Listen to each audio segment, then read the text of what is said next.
Hello, welcome back to the reading of the poem of the Man God, written by Maria Valtorta, Volume 1. Chapter 133, Part 1. Jesus leaves the clear water and goes towards Bethany. 18th March, 1945. There are no pilgrims at the Clearwater. It is a strange sensation to see the place without any people stopping there for the night, or taking their meals on the threshing floor, or under the shed. Everything is clean and tidy today, without any of the traces that crowds usually leave. The disciples spend their time in manual work. Some make wickerwork fish traps. Some dig out the ground to make drains for the rainwater, and thus prevent it from stagnating on the threshing floor. Jesus is standing in the middle of a meadow, crumbling bread for some sparrows. There is not a soul as far as eye can see, notwithstanding the clear day. Andrew, who is coming back from an errand, goes towards Jesus and says, "Peace to you, Master." "And to you, Andrew. Come here with me for a moment. You can stay here near these little birds. You are like them, see? When they know that who goes near them loves them, they are no longer afraid. See how confident, safe, and happy they are? Before, they were almost near my feet. Now that you are here, they are on the lookout. But look, there is a bolder sparrow which is coming forwards. It has realized that there is no danger, and the others are following it. See how they eat to their fill? Is it not the same with us, the children of the Father? He sates us with his love, and when we are sure that we are loved and are asked to be his friends, why should we be afraid of him or of ourselves? His friendship must make us bold also with men. Believe me, only a criminal must be afraid of his fellow creature, not a just man like you." Andrew blushes, but does not say anything. Jesus draws him to himself and, smiling, says to him, "You and Simon should be put into one crucible to be melted and formed again. You would then be both perfect. And yet, if I told you that although you are so different now, you will be perfectly identical to Peter at the end of your mission, would you believe me? If you say so, it must be certain. I will not even ask how that may happen, because everything you say is true, and I will be happy to be like my brother Simon, because he is just and makes you happy. Simon is clever, and I am so happy that he is clever. He is also brave and strong, but also the others. And are you not? Oh, you are the only one who can be satisfied with me.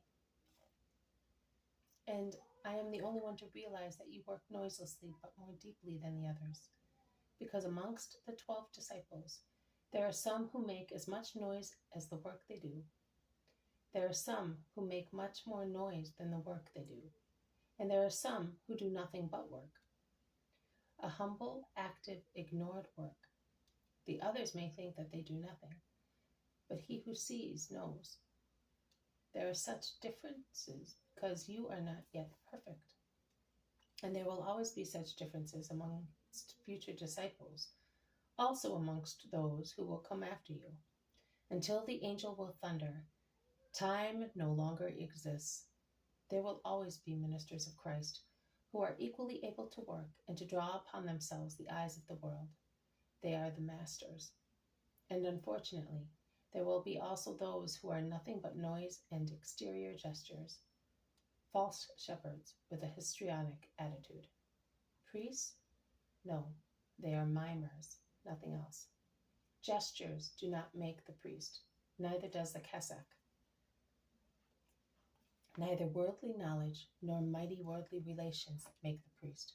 It is his soul. So great a soul as to crush the flesh. My priest is completely spiritual. That is how I dream him. That is what my holy priest will be like. The spirit has neither the voice nor the attitude of the stage player. It is insubstantial because it is spiritual, and therefore it cannot wear pepla or masks. It is what it is, spirit, fire, light, love. It speaks to the spirits. It speaks with the chastity of eyes, of gestures, of words, of deeds. Man looks, and he sees a fellow creature. But what does he see above and beyond the flesh? Something that makes him slow down his hurried steps, that makes him meditate and conclude, this man who is like me has only the appearance of man. He has the soul of an angel. If he is a misbeliever, he concludes, because of him, I believe that there is a God and a heaven. And if he is lustful, he says, this fellow creature of mine has heavenly eyes. I will restrain my sensuality so that I may not desecrate them. And if he is a miser, he decides, because of the instance of this man who is not attached to riches, I will stop being a miser. And if he is a man quick to anger or a cruel fellow, in front of a gentle person, he will become more quiet and calm. That is what a holy priest will be able to do. And believe me, amongst the holy priests, there will always be some ready to die for the love of God and of their neighbor. And they will do it so quietly, after practicing perfection throughout their lives, also very quietly, that the world will not even notice them. But if the whole world does not become utter lewdness and idolatry, it will be through those heroes of silence and loyal activity, and their smiles will be like yours, pure and timid, because there will always be some Andrews. They will exist through the grace of God and for the fortune of the world. I did not think I deserved such words. I had done nothing to provoke them. You helped me to attract a heart to God, and it is the second one that you have led towards the light. Oh, why did she speak? She had promised. No one has spoken, but I know. When your tired companions rest, there are 3 sleepless people at the Clearwater. The apostle of the silent, active love for his brother sinners, the creature urged by her soul towards salvation, and the Savior who prays and keeps watch, who waits and hopes. My hope that a soul may find salvation. Thank you, Andrew. Continue like that and be blessed for it. Oh, Master, do not say anything to the others. When I am alone with a person, speaking to a leprous woman on a deserted beach, or speaking here to a woman whose face I do not see, I am still capable of doing very little. But if the others, and above all Simon, know about it and they want to come, then I am not able to do anything at all. You must not come either. I am shy of speaking before you. I will not come. Jesus will not come, but the Spirit of God has always been with you. Let us go home. They are calling us for our meal. And it all ends between Jesus and his gentle disciple. They are still eating, and they have already lit the lamp, because night falls very rapidly, and because of the bitterly cold wind, it is advisable to keep the door closed. When someone knocks at the door, and John's gay voice is heard, "Welcome! You were quick. What is the news? You are heavily laden."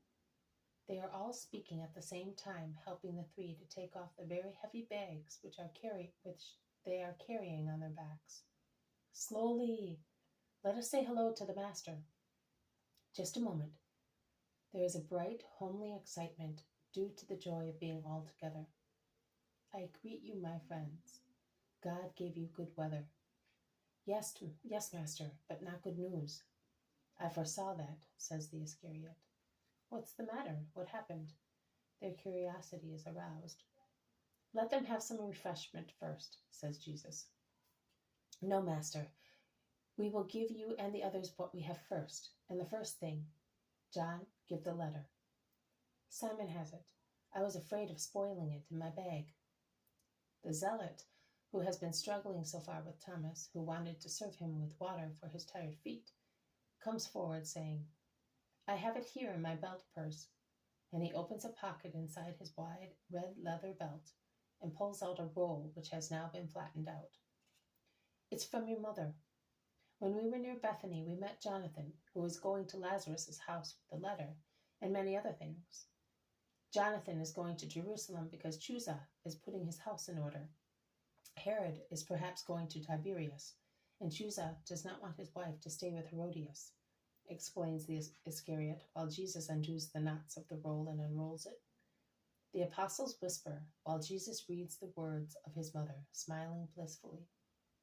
Listen, he then says, there is also something for the Galileans. My mother writes, to Jesus, my gentle Son and Lord, peace and blessing. Jonathan, a servant of the Lord, has brought me kind presents from Joanna, who asks her Savior to bless her husband, and the whole household. Jonathan tells me that he has been instructed by Chusa to go to Jerusalem, to open his house in Zion. I bless the Lord for that, because I can thus let you have my words and blessings. Also Mary of Alphaeus and Salome send their love and blessings to their sons. And since Jonathan has been extremely kind, there are also the regards of Peter's wife to her far-away husband, and also the relatives of Philip and Nathanael send their kind regards. All your women, oh dear far-away men, have worked with needles, looms, or in the kitchen gardens, and are sending you clothes for the winter months, and sweet honey, reminding you to take it with hot water in the damp evenings. Take care of yourselves. That is what your mothers and wives have told me, and I am telling you. Also, my son, we have not sacrificed ourselves for nothing. Believe us. Enjoy the humble gifts that we, the disciples of Christ's disciples, are offering to the servants of the Lord. And give us only the joy of hearing that you are all well. Now, my beloved son, I think that for almost a year you have not been entirely mine, and I seem to have gone back to the time when I knew that you were already here, because I felt your little heart beat within my womb. But I could also say that you were not yet here because you were separated from me by a barrier, which prevented me from caressing your beloved body, and I could only adore your spirit. Oh, my dear son and adorable God. Also now I know that you are here and that your heart beats with mine, never separated from me, even if we are not together. But I cannot caress, hear, serve, and venerate you, the Messiah of the Lord, and his poor maid. Joanna wanted me to go and stay with her, so that I would not be alone during the Feast of Lights. But I preferred to remain here with Mary, and light the lamps for you and for me. But if I were the greatest queen on the earth, and I could light 1,000 or 10,000 lamps, I would still be in darkness, because you are not here. Whereas I was in a bright light in that dark grotto, when I pressed you to my heart, my light, and the light of the world, this will be the first time that I will say to myself, my child is a year older today, and I have not my child with me. And it will be sadder than your first birthday at Madaria. But you are fulfilling your mission, and I mine, and we are both doing the will of the Father, and we are acting for the glory of God. That wipes all tears. Dear son, I know what you are doing from what I am told. As the waves carry the voice of the open sea as far as a solitary enclosed gulf, so the echo of your holy work for the glory of God reaches our quiet little house, and your mother rejoices and trembles, because if they all speak of you, not everyone expresses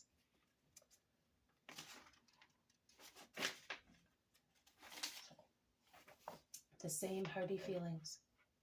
Friends and people you have helped come to me and say, blessed be the son of your womb. And also your enemies come to pierce my heart, saying, anathema on him. But I pray for the latter ones, because they are poor, unhappy people, even more than the pagans who come and ask, where is the magician, the divine one? And they do not realize that, while erring, they state a great truth. because you really are a priest and great, according to the ancient meaning of the word, and you are divine, my Jesus. And I send them on to you, saying, He is in Bethany, because I know that I have to say so until you give me different instructions. And I pray for those who come seeking health for what is to die, that they may find salvation for their eternal souls. Please do not worry about my sorrows. They are compensated by the great joy of the words of those whose bodies and souls have been cured. But Mary has had a greater sorrow than mine. I am not the only one to be spoken to. Joseph of Alphaeus wants you to know that in one of his recent business trips to Jerusalem, he was stopped and threatened because of you. They were men of the great council. I think you must have been pointed out by one of the great men here. Otherwise, who would have known that Joseph is the head of the family and your brother? I'm telling you this because as a woman I have to obey. But for what concerns me, I say to you, I would like to be near you, to comfort you. But I leave it to you to decide, since you are the wisdom of the Father, without taking into account my tears. Your brother Simon was on the point of coming to see you after that incident, and he wanted me to go with him, but he was held back by the bad weather, and even more by the fear he might not find you, because we are told as a threat that you cannot stay where you are. Son, my adored and holy son, I am keeping my arms raised as Moses did on the hilltop, praying for you in your battle against the enemies of God and yours, my Jesus, whom the world does not love. Leah of Isaac died here, and I was very sorry because she was always a good friend of mine. But my greatest sorrow is that you are far away and not loved by people. I bless you, my son, and as I give you peace and blessing, I ask you to give yours to your mother. Those impudent fellows reach even that house, shouts Peter. And Judas Thaddeus exclaims, Joseph might have kept the news to himself, but I am sure he was dying to let people know. The howl of hyenas does not frighten living people, states Philip. The trouble is that they are not hyenas, they are tigers. They are after a living prey, says the Iscariot, who then says to the zealot, Tell them what we have learned. Yes, master, Judas was right in being afraid. We went to see Joseph of Arimathea and Lazarus, and we went there as well-known friends of yours. Then Judas and I, as if we were very old friends, went to see some of his friends in Zion. And Joseph and Lazarus tell you to go away from here at once during these feast days. Don't insist, master, it is for your own good. Judas's friends then said, Be careful. They have already decided to come and catch him, so that they may accuse him during these feast days, when there is no people. Let him retire for some time, and thus disappoint those vipers. Doris's death has roused their poison and their fear, because they are afraid, besides being full of hatred. And fear causes them to see what does not exist, and hatred makes them lie. This has been a reading from the poem of the Man God, written by Maria Valtorta, Volume 1.